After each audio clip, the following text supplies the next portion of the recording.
ताज्जुब होता है कि अभी नए नए मेयर हुए हैं, मेयर न्यूयॉर्क के हुए हैं और फेयर ट्रायल भारत को बोल रहे हैं। अरे कम से कम अमेरिका में जो रेसिज्म चल रहा है उस पर बोला होता समझ में आता। ये जो लॉ मेकर्स हैं, जब हमारे मंदिरों पर हमले होते हैं वहां पर, तब ये चुप्पी साथ जाते हैं। आखिरकार ये लॉ मेकर्स तब क्यों नहीं बोलते जब परसेंटली हिंदुओं को का परसिक्यूशन बांग्लादेश में होता है, पाकिस्तान में होता है और जो अफगानिस्तान में होता है। आप सोचिए, अफगानिस्तान में हम 0 पर आ गए लगभग, पाकिस्तान के अंदर 1% रह गए, अफगानिस्तान जो बांग्लादेश के अंदर जहां 37% थे कभी 7% रह गए। लेकिन क्या इनमें से कोई सीनेटर बोला है क्या? ममतानी जी कहते तो भारतीय मूल का है ये, लेकिन कैसा मूल है इनका, ये इनके फर्स्ट स्टेटमेंट से पता लग रहा है। अरे भारत की न्याय व्यवस्था इतनी सुदृढ़ है, भारत की डेमोक्रेसी इतनी जबरदस्त है कि इसका कंपैरिजन मुझे लगता है अमेरिका भी नहीं कर पाएगा। ये इसीलिए इसको डेमोक्रेसी की मदर कहा जाता है। शरजील इमाम और ये जो उमर खालिद और इस तरह के जो आतंकी मानसिकता के जो लोग हैं, उनको क्या सिर्फ इसलिए बचाना चाहते हो कि मुसलमान है? कम से कम अमेरिका के मेयर को, न्यूयॉर्क के मेयर को तो ऐसा नहीं सोचना चाहिए। जो अपने आप को लॉ मेकर कहते हैं, उनको भारत के लॉ के अंदर इंटरफेरेंस करने का कोई अधिकार नहीं है। उनको अपने अंतरात्मा आत्मा में झांकना चाहिए। भारत की फेयर ट्रायल दुनिया के अंदर फेमस है। और देखिए, जो आतंकी हैं, जो अलगाववादी हैं, भारत तेरे टुकड़े होंगे इंशाअल्लाह इंशाअल्लाह, इस तरह का नारा लगाने वाले, दिल्ली को दंगों की आग में झोंकने वाले, दर्जनों लोगों को मरवाने वाले, उनके लिए आप वकालत कर रहे हैं, पत्र लिख रहे हैं। शर्म आनी चाहिए। अत्याचार का सिलसिला रुक नहीं रहा है। चौथे हिंदू मैन को असॉल्ट किया गया, उसमें से 3 की तो डेथ हो चुकी है, लेकिन चौथे मैन को कल बुरी तरह असॉल्ट किया गया और इस पर कुछ भारत से भी प्रतिक्रिया आए हैं। खासकर धर्मगुरु देवकीनंदन ठाकुर जी ने इसे कंडेम किया और शाहरुख खान को भी इस घेरे में लिया है कि उनकी टीम में एक बांग्लादेशी खिलाड़ी को लिया गया।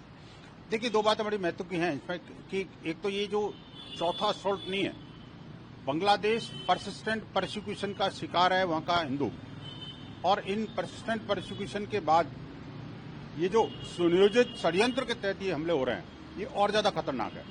जिस प्रकार से कल हमला हुआ, पर जो बुधवार को हमला हुआ, उस हमले के अंदर भी आप देखिए कि वही पैटर्न था जो दीपू दास के साथ हुआ था। आखिरकार उसको भी मार करके पेड़ से लटका के जलाया था, जश्न मनाया था।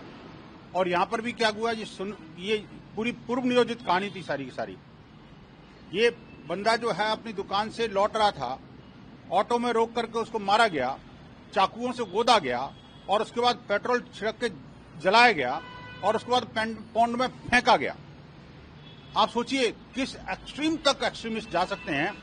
दुनिया का कोई भी हिंसक जानवर भी इस तरह की हिंसा करने की सोच नहीं सकता, और ये अनायास नहीं हो सकता कि आपके पास चाकू भी हो, पेट्रोल भी हो, पौंड भी हो, यानी सब कुछ तैयारी थी कि अगर ऐसा नहीं हुआ तो ऐसा कर देंगे, ऐसा नहीं हुआ तो ऐसा कर देंगे, ऐसा नहीं हुआ तो ऐसा कर देंगे।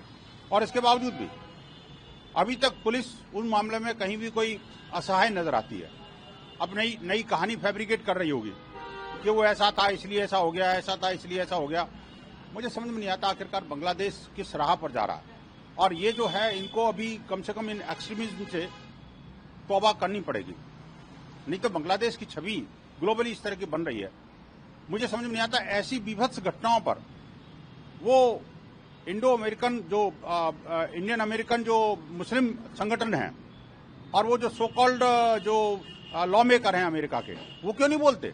किस बिल में कुछ छुप जाते हैं?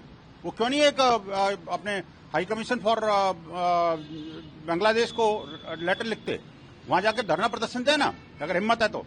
मानवाधिकारों की बात करते हैं और हिंदुओं पर उंगली उठाते हैं। सेलेक्टिव सेकुलरिज्म और एक सेलेक्टिव नैरेटिव बनाने की जो कोशिश की जा रही है ग्लोबली, ये सारे काफिरोफोबिया से ग्रसित लोगों के षड्यंत्र हैं। इनके पीछे नहीं पड़ना चाहिए। और जहां तक रही बात हमारे मिस्टर KKR की, तो वो इन्होंने जिस तरह से एक बांग्लादेशी युवक को, बांग्लादेशी जो खिलाड़ी को 9 करोड़ में हायर किया है, ऐसी स्थिति में जब भारत के सेंटीमेंट्स हाई हैं, अभी हम अपनी पीड़ा को भुला नहीं पाए हैं, ऐसी कंडीशन में क्या उस खिलाड़ी को हायर करना ही इनकी मजबूरी थी? क्या दुनिया के अंदर कोई खिलाड़ी नहीं मिला जो कि उनकी लीग में कोई खेल सके? ये सोचना पड़ेगा। देखिए, ये वो हीरो हैं जिनको कि भारत ने जीरो से हीरो बनाया।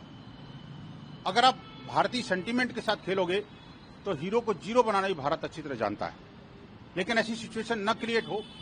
हमें आशा है कि मिस्टर केकेआर इस बात पर ध्यान देंगे और किसी भी तरह का सेंटीमेंट के साथ। एक बात समझ में नहीं आ रही, उनके खिलाड़ी को तो उन्होंने परचेज कर लिया, लेकिन दो शब्द निंदा के या दो शब्द सहानुभूति के हिंदुओं के प्रति उनके मुंह से नहीं निकले।